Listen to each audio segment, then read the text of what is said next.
Okay, I'm recording Watch Your Language. Theoretically, I think there's about a 60%, 70% chance that the lab trip, we will go on the first lab trip next Friday. I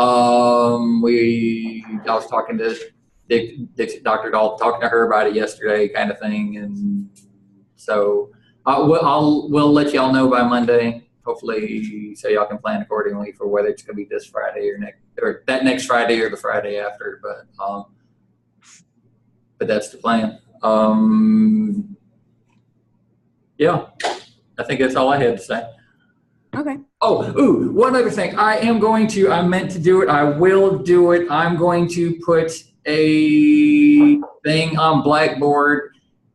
It's a texting system called Remind that you can send a text message to it, and it's going to be specifically for the ag labs.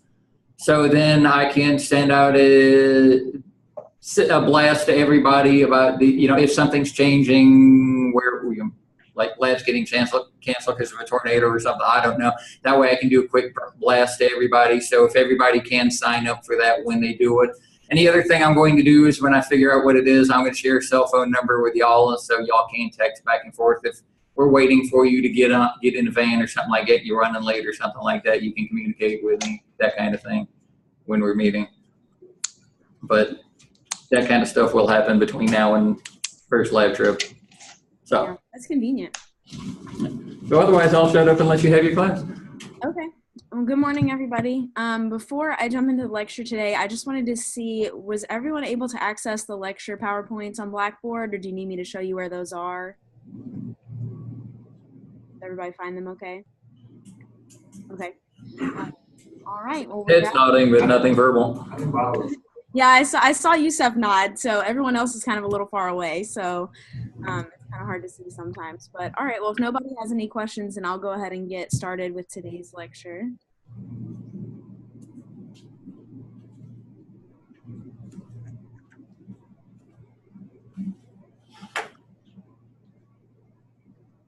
To like move everything the other way so I can see. Okay, so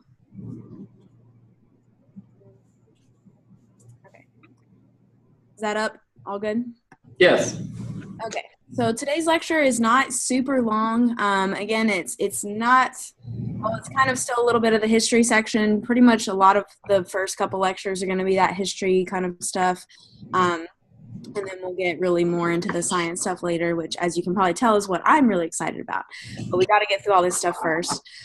So today we're just going to kind of talk a little bit about the origin and the development of agriculture and kind of like how everything got started to kind of be what it is today. And so again, if you have any questions, feel free to stop me at, oh, hold on 1 second, sorry. My computer is trying to do an update, so let me reshare this. Oh, where'd it go? 1 second. I'm going to blame Microsoft, whether it's their fault or not. Yeah, I know. It popped up and said that it was needed to do an update, and it always needs to do that, like right when I'm in the middle of something. Yes. But it like completely exited everything. Okay. Try this again.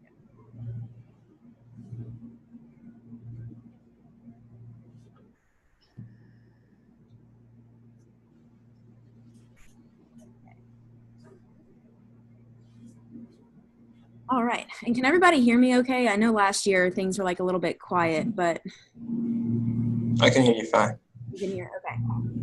Just let me know if you need me to like speak up or like, oh my gosh, why does it keep doing that? Occasionally your internet connection slows down a little bit and you get a little bit quieter, I think, but otherwise you're all right. Okay, I'm going to try to open this. Well, it's trying to open the PowerPoint. For some reason, my PowerPoint keeps shutting down. I don't know why. I blame Microsoft. And I hate Microsoft. Anyway. Okay. Every time I go to start talking, it shuts down.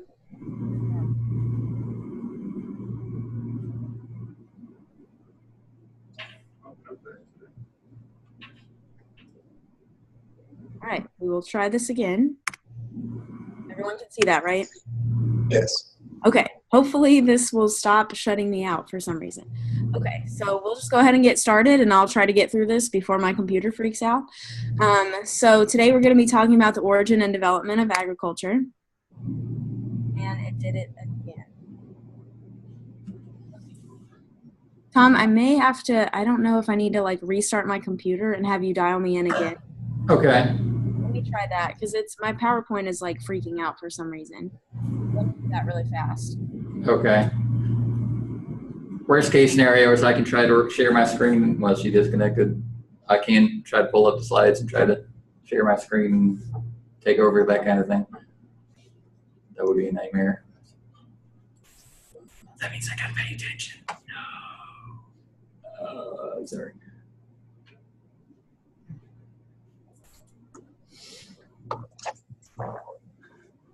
So back to the question. Anybody got any good jokes, bad jokes?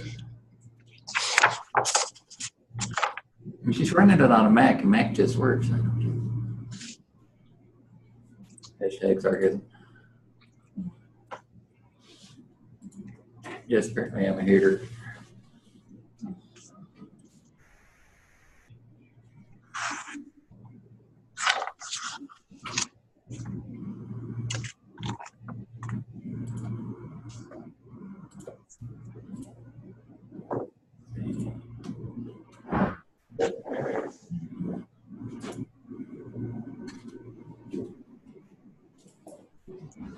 She's not back yet.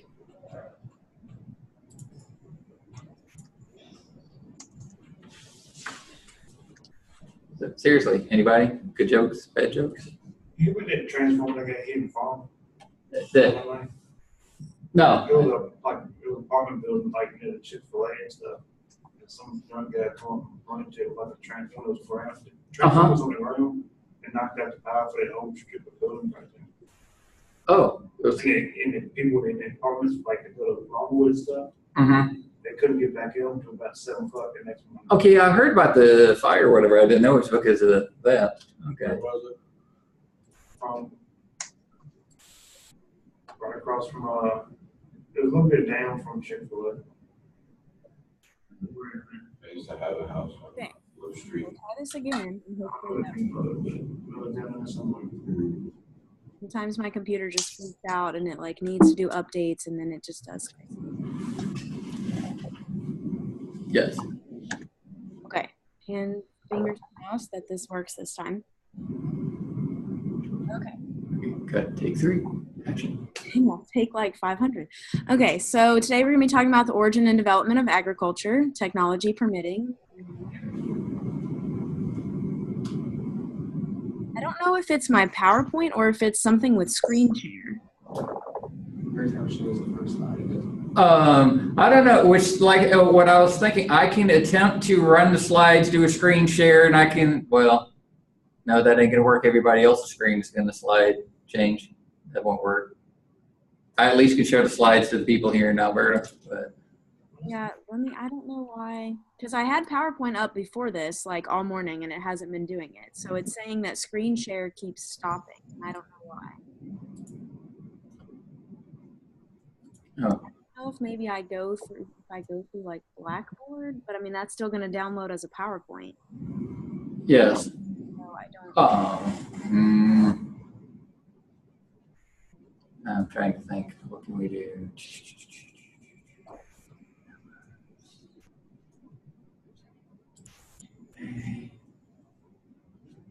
Because it pulls up fine, and like when it's just sitting on my computer, PowerPoint's fine, it's working, everything is good. I downloaded it from Blackboard, and it's working fine for me in here.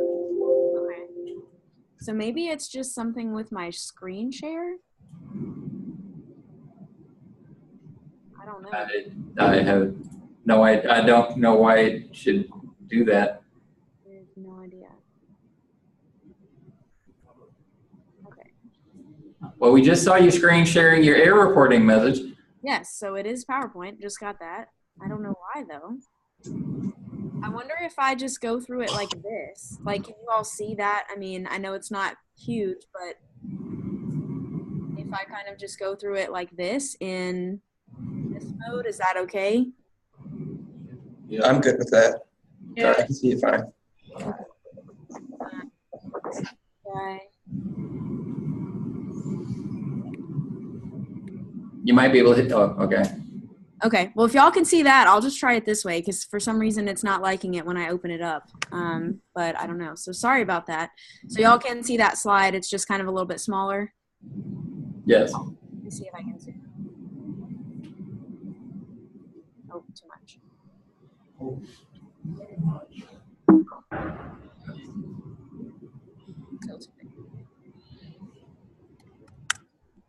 Okay, that might be. All right, we'll just stick with that. Okay. Luckily, it's a short lecture, so wasting time is fine. We'll still get through this in plenty of time because it's not that long. Okay, so the objectives of this lecture today are to introduce the domestication of animals and plants and how that came about. We're going to talk a little bit about where and when and then why plants were domesticated. And then kind of like what we touched on a little bit in the first lecture, we'll talk about the changes in the productivity of cereal production, so those cereal grains. And then we're going to talk about where, when, and why animals were domesticated. And then domestication, that's supposed to say reverse, such as feral animals. So I do know how to spell. That was just a typo there.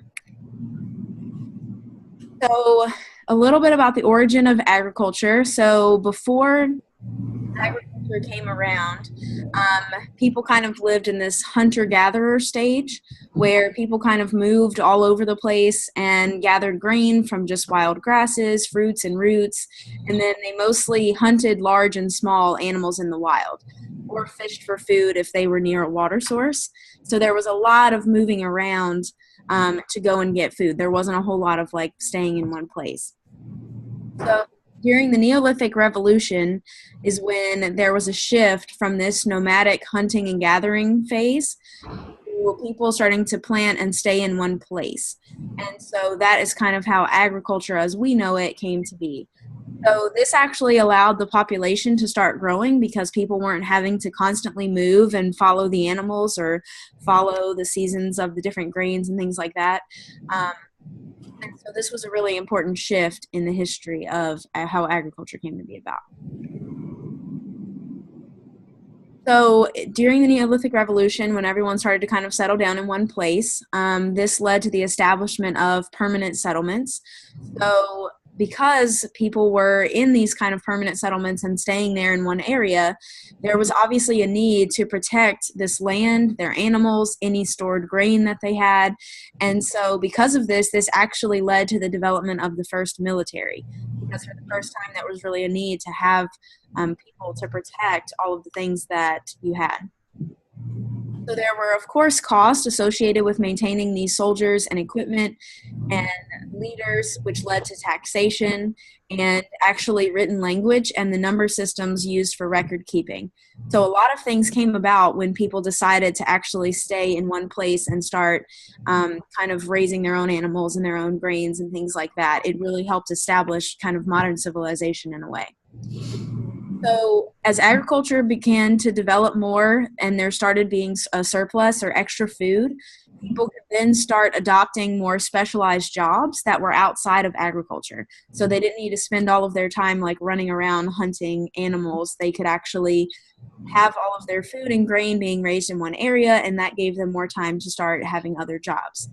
So society became more hierarchical. For some reason, I struggle with that word. So that basically just means that you kind of started having more of a society structure where you had like leaders, and then you had people under that that had certain jobs, and everybody kind of had their place.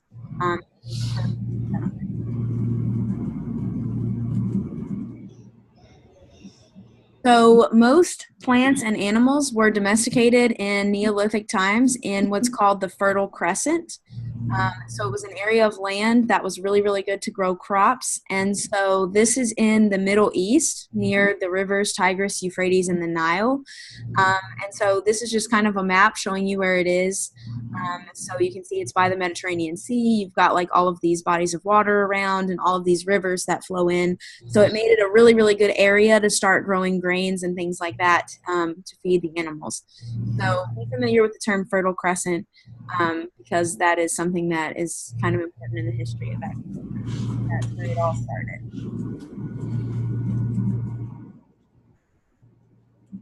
So the first plants and animals that were domesticated for cereals, those cereal grains, wheat and barley were the big ones that kind of got started at first. And then what are called pulses, so like lentils, peas, chickpeas, things like that. And then flax, which could also be used to make linen. I don't know if some of you have heard of like flaxseed or flaxseed meal.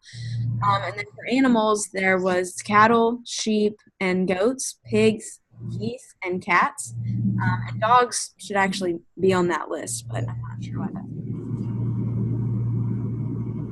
So during this same time, the Fertile Crescent was kind of where everything got started, but there were other areas that were kind of starting to do the same thing. So there are other areas that were called at the time cradles of civilization, where this same structure and permanent settlements and agriculture started happening. So in East Asia, you had the development of or domestication of rice, pigs, chickens, ducks, and even in Asia, they still eat a lot of duck. That's always been a big thing in that area. And then in Meso and South America, you have potatoes, turkeys, alpacas, and llamas, Muscovy ducks, wild rice, and then guinea pigs.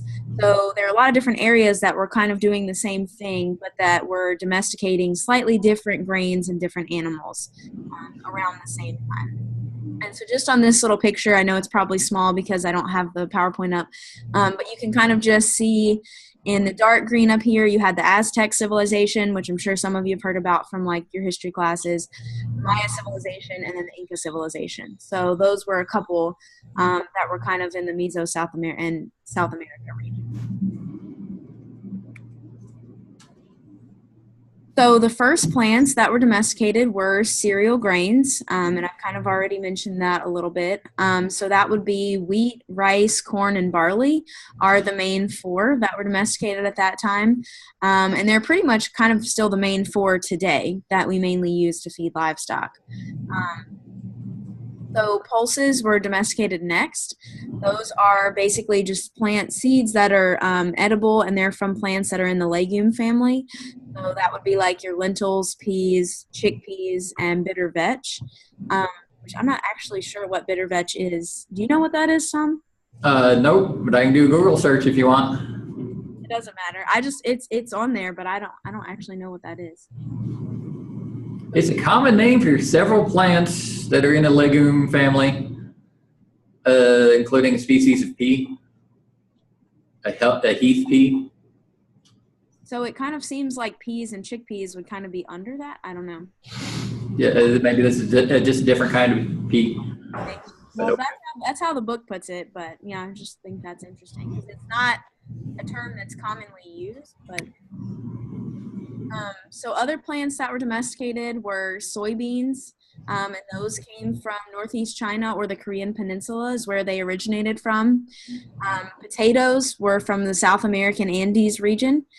Sorghum started in sub-Saharan Africa, and sunflower started in eastern North America, and then oats in Western Europe. So all of these different plants that we know of today started in very different areas where they were domesticated. And so if you can see the picture, here we have soybeans up at the top, and then down here in the picture, that's sorghum. It's got that kind of reddish color. So a little bit more about cereals. So they kind of started as domesticated grasses. So and then after that, people began to plant seeds from individual wild plants that were selected for certain characteristics. So the seeds were chosen for the amount of seed, so the yield per plant, or the ready recovery, so what's called threshing characteristics, how easy it was to harvest. So this kind of goes along with what we were talking about on Monday. Kind of with now, we're at the point where we can actually genetically modify things. But so people have been doing things like this for a long time where they're kind of they didn't really know about genetics, but like selecting different plants for different characteristics that they had to increase production. So it's not a new concept. We've just gotten a lot better at being able to do that thanks to technology. So wheat domestication, there were 3 processes. So wheat domestication could happen by an increase in chromosome number, or what's called ploidity. And so basically every living thing has chromosomes, and they have a certain number. And so if you actually increase that number, it'll change the characteristics of whatever you're changing the number of. Another process was spontaneous hybridization, or crosses between different but closely related species of grass. So again, kind of that genetic selection where you're crossing 2 different species to get different characteristics of each one, and hopefully make everything more efficient. And then selection for mutations for favorable traits. So sometimes like a plant might show up and it has what is actually called a mutation. So when you think of the word mutation, sometimes people tend to give it like a negative point, like it's a mutant or something, but that can actually be a good thing. Sometimes in nature, certain plants would have a mutation that could be like for parasite resistance or something like that. And so you can actually select that and then continue to breed that species for favorable traits that you want. So that can be a good thing. Most cultivated wheats were what are called bread or common wheat, durum or macaroni wheat, eichhorn, emmer, and spelt. And so today with wheat, we kind of don't really use like those. I've heard durum some and spelt a little bit, but with wheat today, we kind of think of like hard red winter or soft red winter. I don't really hear these terms a whole lot anymore. So barley was another cereal grain that was domesticated about 9,000 years ago, again in that Fertile Crescent area. So the early domesticated barley had 2 rows spikes. And so if you can kind of see from the picture, you can kind of see that one of them has like 2 rows and then one of them has 6. And so it's kind of hard to see because it's really small. So you actually probably can't see the difference on your screen. But it looks like this one right here would be the 2, and then I believe that one 6, but it's kind of small, so it's kind of hard to see. So the cultivation of 6-row barley began 8,000 years ago and began to spread rapidly because 6-row barley would produce more than your earlier 2-row spiked barley. The barley is used to make bread and beer. So that was another important grain as well, and it's used still in some animal feed today. And then corn, of course, like I said Monday, corn is the really, really big one because it's used in a lot of human feed as well as animal feed. So it is one of the major used cereals today, and it was domesticated 7,000 to 8,000 years ago, actually in Central America. So that's why it's sometimes called maize, because that's like the Spanish word for corn. And that's actually where it originated from. So it was domesticated from crosses between teosinte and tripsicum, which are probably just 2 different species. And so that cross kind of formed what we know today as modern day corn.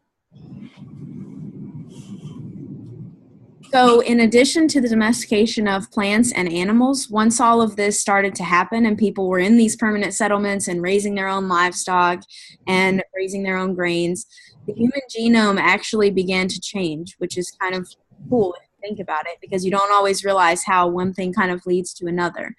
So the human genome changed because the human diet was changing to include large amounts of high starch grains or potatoes. And so previously it had kind of been this like foraging for like berries or kind of whatever you could find in the wild. And then now people had access to all of these high starch grains and potatoes. And so they needed to be able to digest that. So their bodies kind of had to evolve. So saliva contains the enzyme amylase, which initiates the digestion of starch. And so that's kind of one of the main changes that started to happen. So I would like you to kind of be familiar with amylase and what it does. You don't have to know anything in depth, but just that it initiates the digestion of starch, and that it is kind of one of those changes that happened in the human genome early on. So it's actually been shown that there are more copies of the gene that codes for amylase in populations that consume high amounts of starch-containing foods. So I would venture to say that Americans probably have a good amount of copies of that gene compared to some other people in the world, because our food tends to be very starchy. I think that's kind of cool. So now we're going to move a little bit into animal domestication. So, of course, the dog, some of you may know already, was the first domesticated animal. And so the dog domestication actually came from the domestication of the gray wolf. So the earliest remains of domesticated dogs date from about 15,000 years ago in Europe and the Middle East. So the first domesticated dogs were used to help hunters catch their prey, and also provided protection for these hunter-gatherer communities that were moving all over the place. So then after these dogs had kind of been domesticated, they came with humans across the Bering Land Bridge to North America at the end of the last ice age, which was about 14,000 BC. The dogs were actually domesticated a long time ago, even before some of these grains. You'd think that plants would be a little easier to domesticate, but dogs actually came before that. And so it's pretty interesting how that kind of evolved. So I always laugh when I get to the animal domestication cat slide, because my cat, I don't think that cats have ever really been fully domesticated. I think we've made a little progress, but my cat does what she wants, and we're pretty sure she plots to kill us on a daily basis. So we can say that we've kind of domesticated cats, I guess. But so cats, again, with everything else, were domesticated in the Fertile Crescent by 7,500 BC. So they were a little bit after dogs. Dogs definitely came a good amount before cats did. Cats didn't really come around. So if you remember, I just said that dogs were actually used to help with hunting and with the hunter-gatherers and protect them. Cats didn't actually come about, or the domestication of cats didn't come about until agricultural villages started developing and people were kind of settling down into these permanent settlements. So the domestic cat that we know today was the result of domestication of the Near Eastern wildcat. And so if you can see this picture on the slide, that is a picture of the Near Eastern wildcat. And so you can see it looks a lot like most of the cats that you would see today.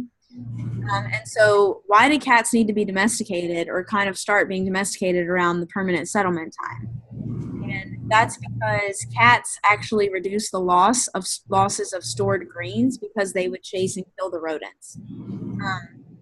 So that's a really big deal, that all of that grain would, of course, attract these rodents, and then that would attract these cats to start killing the rodents.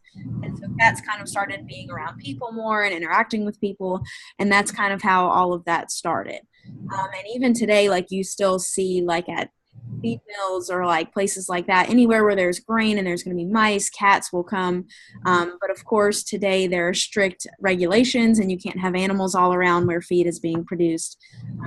So cats have kind of lost that job a little bit. But that's kind of how they came about. So, of course, other livestock and as well as poultry were domesticated around this time as well. So sheep were domesticated in 9,000 BC, also in the Fertile Crescent area. Goats were about 8,000 BC. Cattle, 5,800 BC. And then Asian cattle in about 2,500 BC in the Indian subcontinent.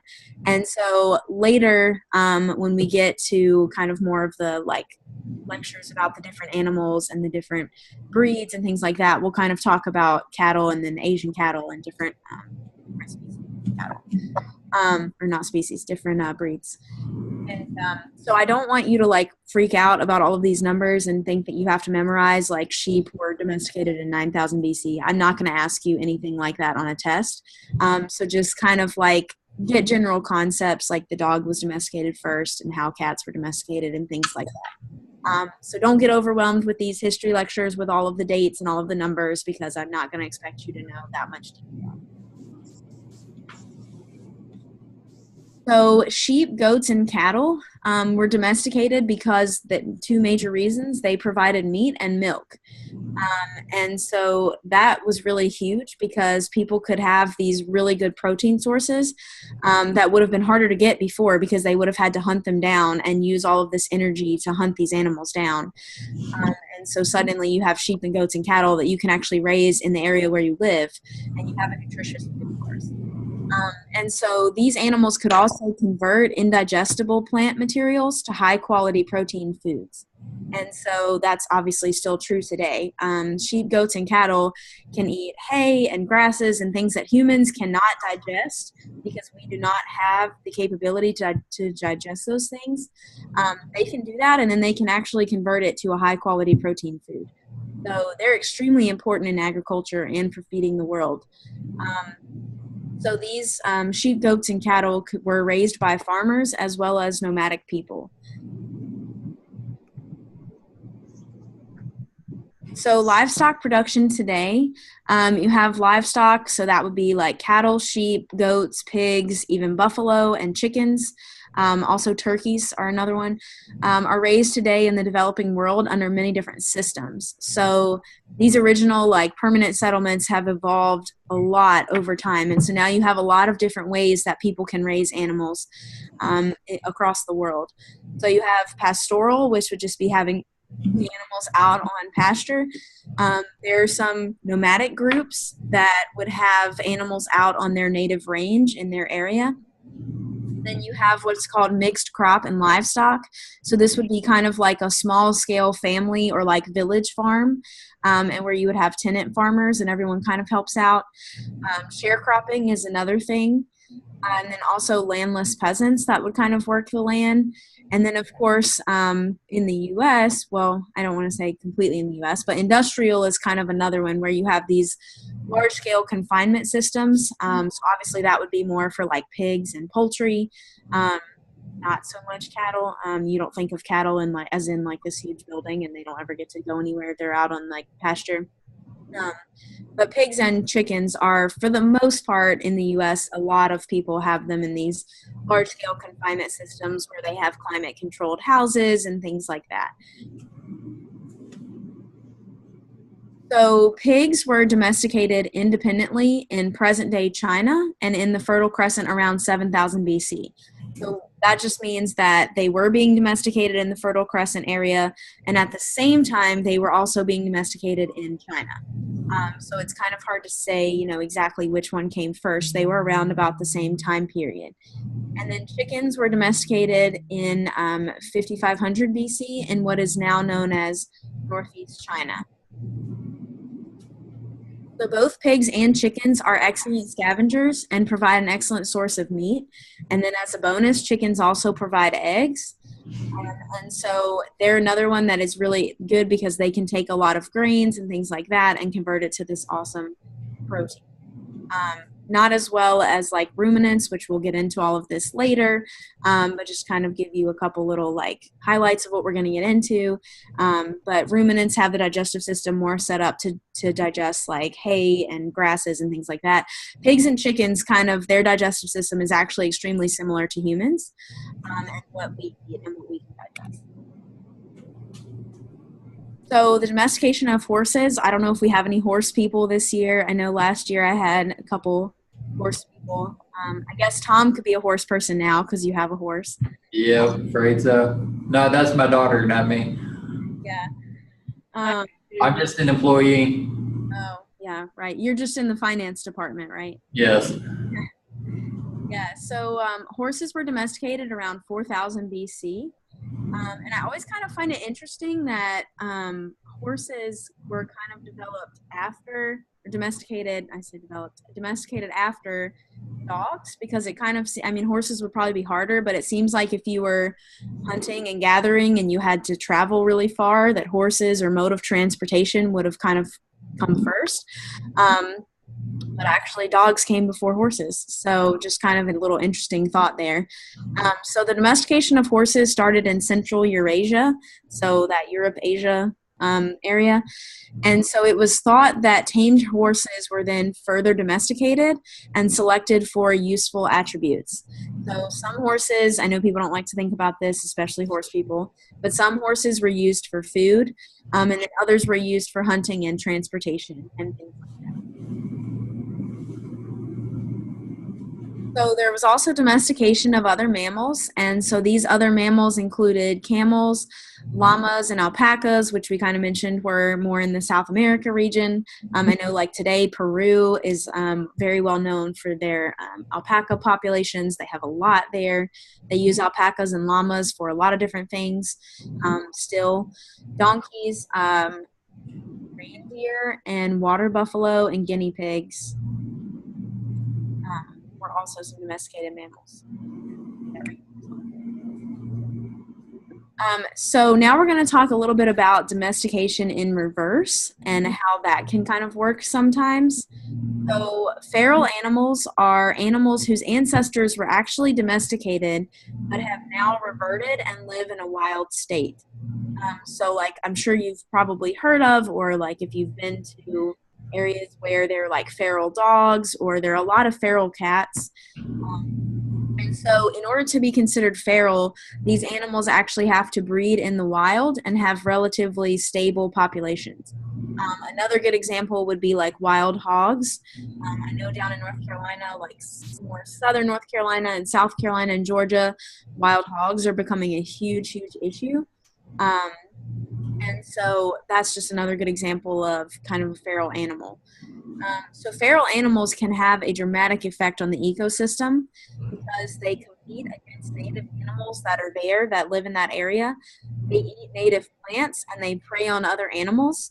And going back to the wild hog situation, those are just being complete, they're devastating some farmland in the areas where they live because pigs will just root around in the soil and in the dirt, and there are just these massive populations that people actually will hunt a lot, but they still haven't even begun to get them under control.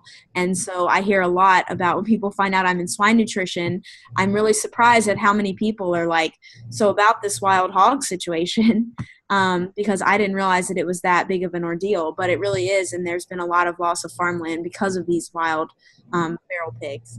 So animals can definitely have a dramatic effect on whatever ecosystem they're in.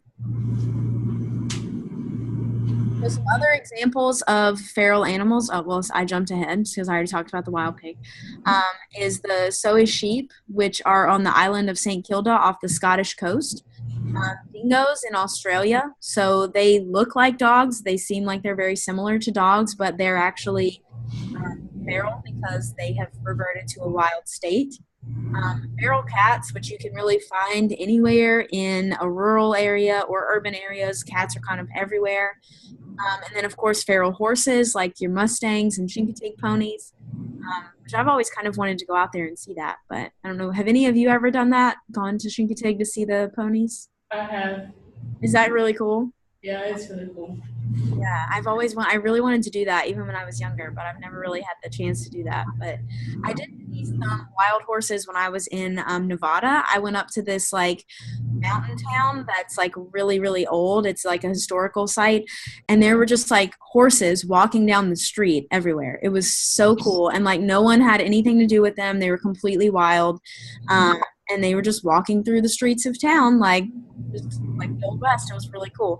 So that's the closest that I've really come to seeing that. Feral donkeys, so also burros of the American West. And then, of course, wild pigs, like I said, in the southern United States. So if you're a big hunter and you want a challenge, I've heard that wild pig hunting can be very, very interesting. Has anybody ever done that? Has anyone ever hunted a wild pig before? No. Well, if anybody wants to, let me know, because I have a lot of people that would love for people to come and hunt pigs on their property because they're just destroying things. So just to touch a little bit more on the, I guess, Soay sheep is how you pronounce that. So until the 1930s, they came from this island of Soay or Soy, I'm not really sure what the correct pronunciation is because I'm not Scottish, off the coast of Scotland. And so the largest number of these sheep is actually on the island of Herda. And so that is one of the St. Kilda group off the Western Isles of Scotland. And so these sheep were thought to have been transported to this island either 4,000 years ago or like 1,000 years ago by the Vikings, which is kind of cool. And so they're actually useful biomedical models for internal rhythms in animals. And so what I mean by internal rhythms is like like for example, the circadian rhythm, so like your sleep-wake cycle, and things like that. So they're really good biomedical models to study that and the things that actually affect that. So just kind of cool. So that is actually my last slide for this PowerPoint. I told you it was kind of a short one. So does anybody have any questions about this or anything?